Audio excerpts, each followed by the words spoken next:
Maîtrise tes émotions avec ces 7 pratiques stoïciennes, deviens inébranlable. Combien de fois as-tu laissé tes émotions dicter tes actions, ne réalisant que plus tard que tu avais perdu le contrôle? Les habitudes stoïciennes ne sont pas simplement une mode, mais une voie éprouvée vers une stabilité émotionnelle inébranlable. Es-tu prêt à remettre en question ce que tu penses savoir sur la maîtrise de soi? Tu crois maîtriser tes réactions, mais en réalité, tu subis les vagues émotionnelles qui te submergent. Cette normalisation de l'incontrôlable est trompeuse. Si tu pars maintenant, tu risques de manquer ce que les stoïciens savaient depuis des siècles. Comment transformer toute épreuve en une occasion de croissance personnelle. Bienvenue sur le stoïcisme révélé, où nous explorons ensemble les secrets d'une paix intérieure durable. Abonne-toi à notre chaîne, le stoïcisme révélé, et laisse-nous un like si tu veux découvrir comment ces pratiques peuvent changer ta vie. La maîtrise de soi est un art noble, une discipline intérieure qui te permet de naviguer sereinement à travers les tempêtes de la vie. Rejoins-nous dans cette quête de sagesse et de résilience. Entrons dans la première leçon, accueillir la tempête intérieure sans se laisser emporter, sa voix qui tremble dans l'écouteur. Ta mère t'annonce que ton père a fait un AVC sans savoir s'il va s'en sortir. Le bruit du réfrigérateur derrière toi semble assourdissant tout à coup, et tes mains deviennent moites. Tout se fige, sauf ton cœur qui bat trop vite. La plupart du temps, on réagit par la panique. On imagine le pire, on cherche frénétiquement à comprendre ou à agir tout de suite. Mais cette réaction ne change rien au réel. Elle épuise simplement ton esprit et t'empêche de penser clairement. Face à l'incertitude, il est facile de se laisser emporter par nos émotions. Le principe stoïcien ici est simple. Accepter ce qu'on ne peut pas changer ne veut pas dire se résigner, mais reconnaître les limites de notre contrôle. Comme le disait Sénèque, il y a plus de choses qui nous effraient que de choses qui nous blessent. Et nous souffrons plus de l'imagination que de la réalité. Autrement dit, ce n'est pas la situation elle-même qui t'écrase, mais ce que ton esprit en fabrique. Tes clés serrées dans ta main, tu croises quelqu'un qui te doit encore une fière chandelle et agis comme si rien ne s'était passé. La colère monte aussitôt. Tu repenses à tout ce que tu as fait pour cette personne. Tu te sens trahi et impuissant à la fois. C'est le même mécanisme. Ton esprit lutte contre une réalité qu'il ne peut pas changer. Quand l'incertitude frappe, la réaction immédiate est souvent émotionnelle. Au lieu de te laisser happer par cette vague, fais une pause consciente. Respire avant d'agir ou de parler. Répète-toi intérieurement « Je choisis la tranquillité ». Concrètement, cela signifie attendre que l'émotion passe avant toute décision. Pour garder ton calme face à l'incertitude, voici quelques phrases à retenir. Je choisis de ne pas réagir maintenant. Ce n'est pas sous mon contrôle. Je respire et attends. Je fais la paix avec l'incertitude. Je reste ancré ici et maintenant. Comme le rappelle Marc Aurèle, l'homme vaut par ce qu'il fait, non par ce qu'il dit. Concrètement, ça veut dire que rester maître de tes gestes vaut mieux que 1000 discours sur le calme. Voilà ce qui se joue quand tu accueilles ta tempête intérieure sentie noyée. Tu apprends à choisir consciemment ta réponse plutôt que d'être entraîné par ta peur ou ta colère. Cette semaine, entraîne-toi simplement à faire une pause avant chaque réaction forte. C'est déjà un vrai acte de contrôle. Relevons la deuxième leçon. Quand le doute s'installe, trouvez la force dans le calme. Les craquements du parquet sous tes pieds nus. Tu relis un vieil échange où tu as été petit et mesquin et tu n'arrives pas à te reconnaître. La honte monte doucement comme un courant froid qui serre la poitrine. Tu te demandes comment tu as pu être cette personne-là. Souvent, on essaie d'effacer ce souvenir, de le recouvrir de justification ou de silence. On cherche à se convaincre qu'on a changé pour ne plus sentir la brûlure du doute, mais plus on lutte contre cette image, plus elle s'impose. On reste prisonnier du jugement qu'on porte sur soi.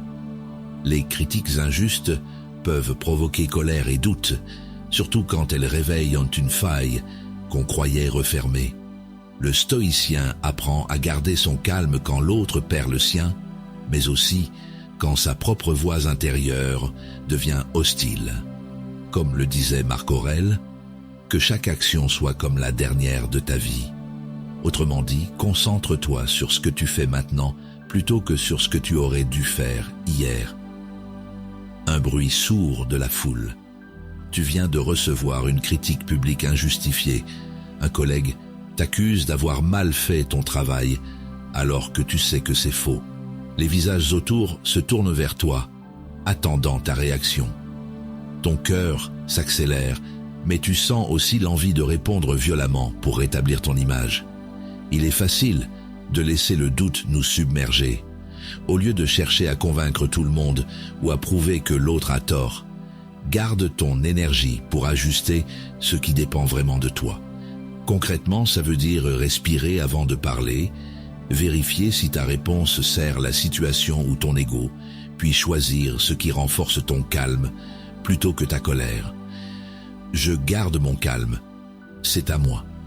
Pour rester serein face à la critique, voici des pensées clés. Je respire, cela passera. Ce n'est pas l'événement, c'est mon jugement. Je choisis la paix intérieure. Je me concentre sur ce que je contrôle. Je ne suis pas ce qu'ils disent. Comme le rappelle Marc Aurèle, au lever du jour, quand il t'en coûte de t'éveiller, aie cette pensée présente. C'est pour faire œuvre d'homme que je m'éveille. Concrètement, ça veut dire que chaque jour offre une occasion de maîtriser ta réaction avant qu'elle ne te maîtrise. Voilà ce qui se joue quand tu choisis le calme au lieu du réflexe défensif. Tu redeviens acteur plutôt que spectateur de ton trouble. C'est ainsi que le doute cesse d'être une menace et devient un rappel à agir avec justesse. Plaçons la lumière sur la troisième leçon.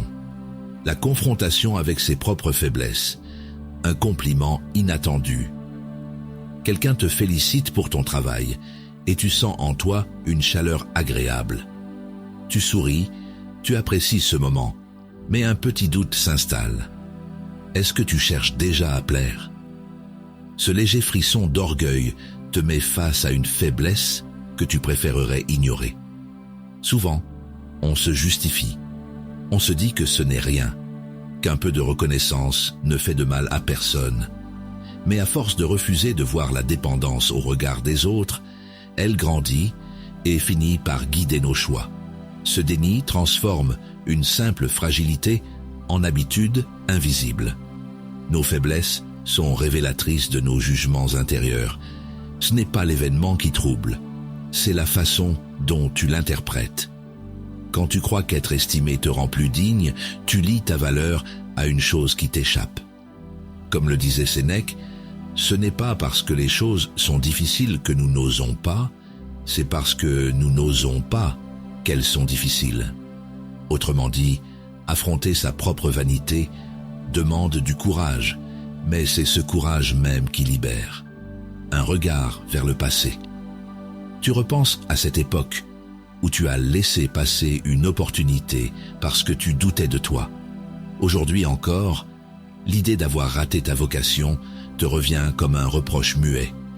Là aussi, ce n'est pas le souvenir qui blesse, mais le jugement sévère que tu portes sur toi-même.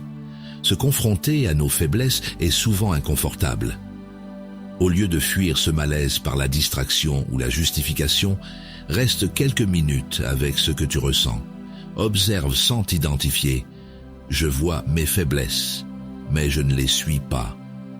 Concrètement, ça veut dire reconnaître ton orgueil ou ton regret sans leur laisser le volant. Pour faire face à nos faiblesses, voici quelques pensées utiles. Je vois mes faiblesses clairement. Je ne suis pas mes faiblesses. J'accueille ce que je ressens. J'apprends de chaque moment. Je progresse petit à petit. Comme le rappelle Sénèque, sois ce que tu veux paraître. Concrètement, ça veut dire incarner, dès maintenant, les qualités que tu admires chez les autres. Voilà ce qui se joue quand tu choisis de regarder tes limites sans t'y confondre.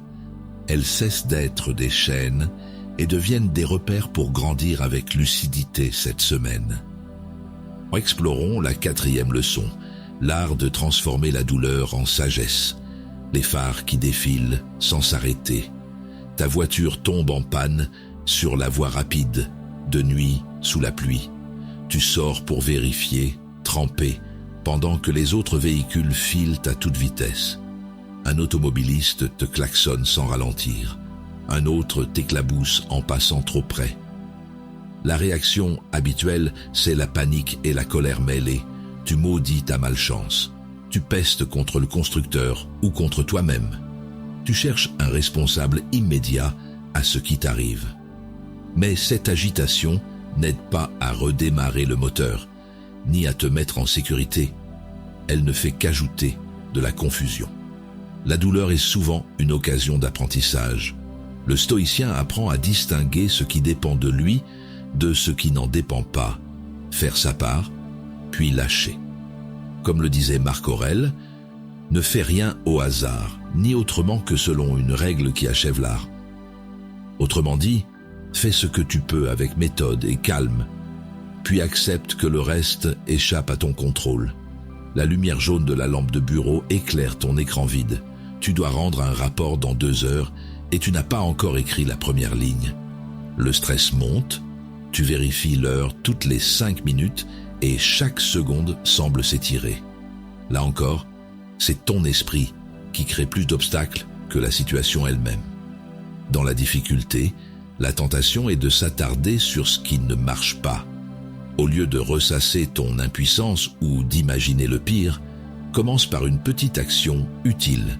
Relire tes notes, poser une idée claire sur le papier, appeler si besoin pour signaler le retard. Concrètement, cela veut dire reprendre prise sur ta part d'action et lâcher sur le reste. Je fais ma part, puis je lâche. Pour transformer la douleur en sagesse, voici des pensées à méditer. Je fais ce que je peux. Je lâche ce qui ne dépend pas de moi. Je transforme l'expérience en leçon. Je prends chaque étape à la fois. Je respire et avance. Comme le rappelle Marc Aurèle, si une douleur est insupportable, elle est brève. Si elle dure, c'est qu'elle est supportable. Concrètement, ça veut dire que toute épreuve contient déjà sa mesure. Elle finit toujours par passer ou par t'enseigner quelque chose. Voilà ce qui se joue quand tu choisis d'agir sans t'accrocher au résultat. Cette semaine, essaie simplement cela. Accomplis ta part avec soin, puis lâche prise sans résistance inutile. Prenons le temps de la 5e leçon. Quand l'acceptation devient une liberté intérieure. Le crépitement de la feuille sous ses doigts. Le médecin lit tes résultats, relit, puis te demande de t'asseoir. Dans cette pièce trop blanche, chaque seconde s'étire. Tu sens ton cœur battre plus vite alors que ton esprit cherche déjà à comprendre ce qui t'échappe encore. La plupart du temps, on résiste. On veut savoir pourquoi, comment, ce qu'on aurait pu faire autrement. On se débat contre l'idée même que quelque chose d'irréversible puisse arriver. Et cette lutte intérieure ne fait qu'ajouter de la souffrance à ce qui est déjà là. L'acceptation peut être une libération intérieure. Elle consiste à reconnaître que certaines choses échappent à ton contrôle et que les refuser ne change rien à leur réalité.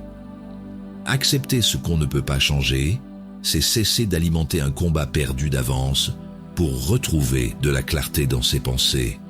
Comme le disait Marc Aurèle, la qualité de ta vie dépend de la qualité de tes pensées. Autrement dit, ce n'est pas l'événement qui te retient prisonnier, mais la manière dont tu y réagis. Le bruit sourd d'un objet tombé, un objet auquel tu tenais se brise accidentellement sur le sol. Tu restes figé un instant, partagé entre colère et tristesse. Là encore, ton esprit s'accroche à l'idée que cela n'aurait pas dû arriver. L'acceptation n'est pas la résignation, mais une compréhension profonde. Au lieu de ressasser ou de vouloir réparer immédiatement ce qui est perdu, observe simplement ce qui est là. Concrètement, ça veut dire respirer avant d'agir, reconnaître ta déception sans t'y enfermer et laisser passer le flot avant qu'il ne t'emporte. Pour embrasser l'acceptation dans ton quotidien, voici quelques pensées. J'accepte la situation comme elle est. Je ne lutte pas contre l'inévitable. Je libère mon esprit du contrôle. Je trouve la paix dans l'acceptation. Je grandis à travers l'acceptation. Comme le rappelle Marc Aurèle, la mort est telle que la naissance, un mystère de la nature. Concrètement, ça veut dire que chaque fin contient déjà en elle la possibilité d'un nouveau départ si tu cesses de t'y opposer. Voilà ce qui se joue quand tu dis sincèrement « J'accepte ce que je ne peux changer ».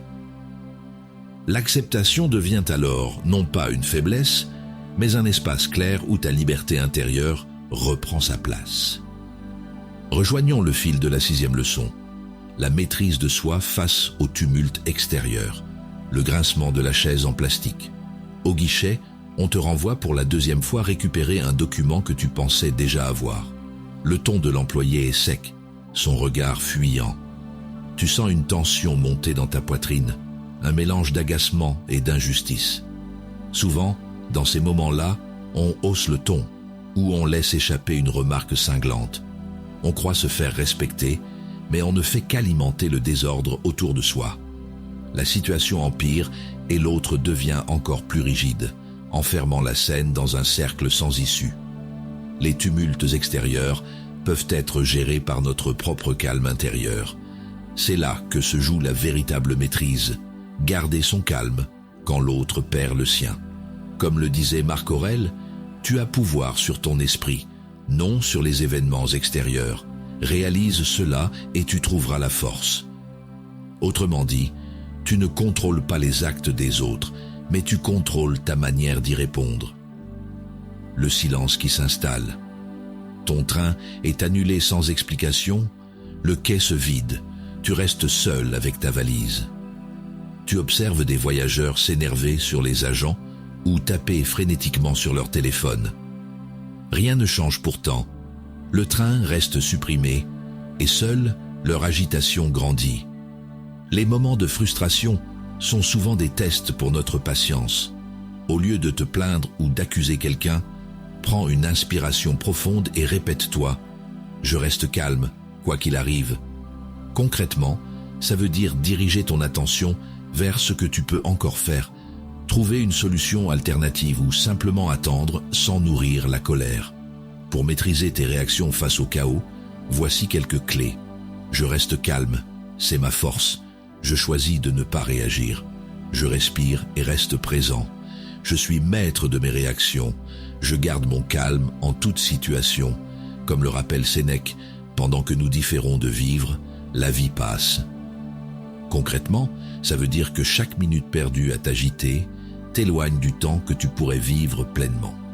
Voilà ce qui se joue quand tu apprends à rester tranquille au milieu du désordre. Tu redeviens acteur plutôt que spectateur agité des événements. Cette semaine, chaque fois qu'une situation t'irrite, souviens-toi simplement, je reste calme, quoi qu'il arrive. Recentrons-nous sur la 7e leçon. Trouver la paix intérieure au milieu du chaos.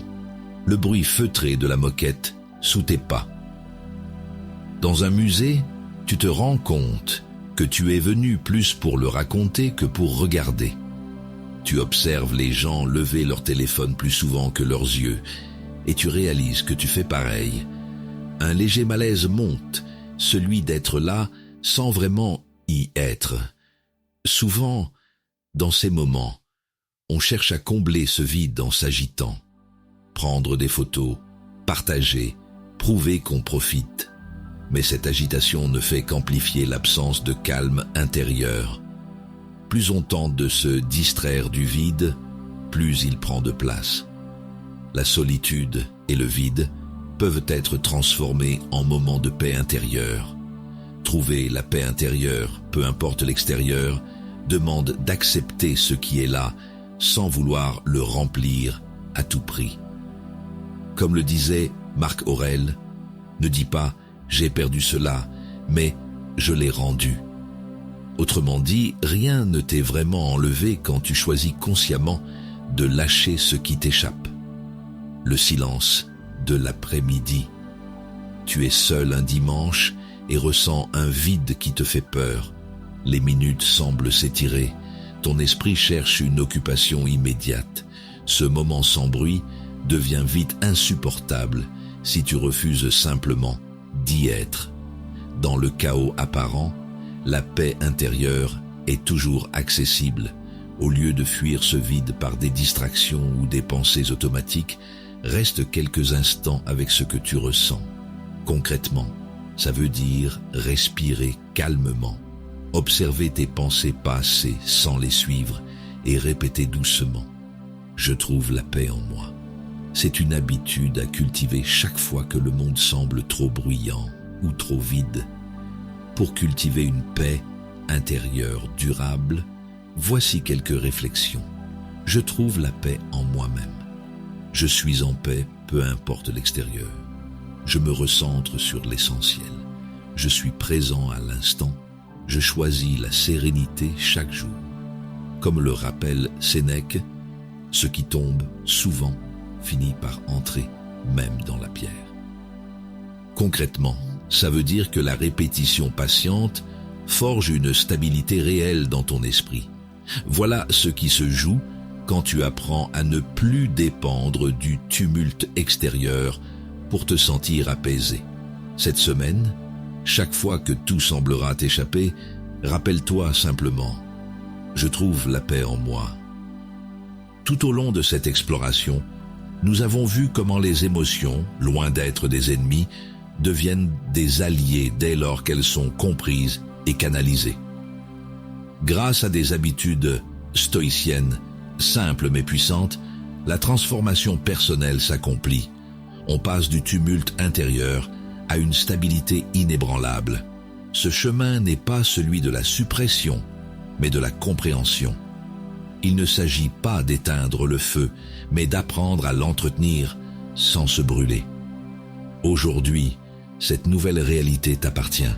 En cultivant ta maîtrise de soi, tu as ouvert la porte d'une liberté intérieure que rien ni personne ne peut te retirer. Comme l'enseignait Épictète, ce qui trouble les hommes, ce ne sont pas les choses, mais le jugement qu'ils portent sur les choses. Cette conscience renouvelée t'invite à vivre chaque instant avec clarté, sérénité et une paix intérieure durable, celle que seule la discipline du stoïcisme peut offrir. Rejoins maintenant la communauté du stoïcisme révélé et partage ton propre parcours vers cette sérénité conquise. Dis-nous, en commentaire, quelle habitude a le plus transformé ton rapport à tes émotions et abonne-toi pour continuer à bâtir, ensemble, une force tranquille face aux défis du quotidien. Chaque nouveau membre renforce cette quête commune de sagesse et d'équilibre. Souviens-toi, être inébranlable, ce n'est pas résister au vent. C'est apprendre à danser avec lui dans le silence de ta paix intérieure.